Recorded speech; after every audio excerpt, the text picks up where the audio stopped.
Voici donc ce à quoi vous êtes parvenu au bout de 5 mois de travail, 200 propositions, 200, un peu plus peut-être, ici de travail présidé par les recteurs.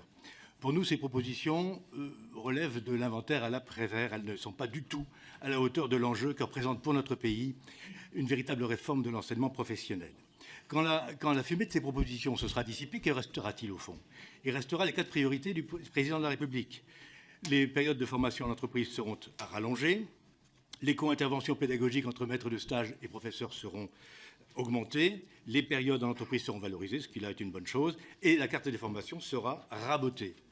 Tout ceci a été annoncé dès le 25 août 2022 par le chef de l'État. Et votre mission, Madame la Ministre, consiste simplement à donner une existence tangible à ce programme.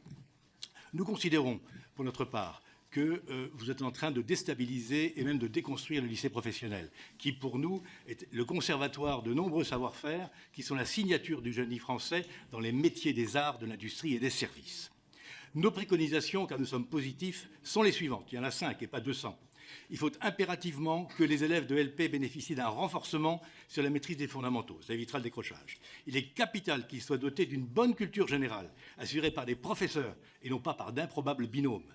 Les lycées professionnels doivent évoluer vers des lycées des métiers et l'ouverture de centres d'apprentissage dans les LP doit être encouragée.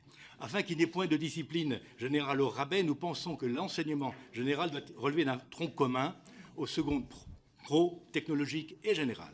Et enfin, s'agissant de l'orientation, nous considérons que le diplôme national du brevet doit devenir un examen de passage et d'orientation en seconde, ce qui rehaussera le niveau d'exigence du collège et garantira une orientation non subie, basée sur l'effort et le travail scolaire et sur les projets de poursuite d'études dont ils sont la traduction. Je vous remercie.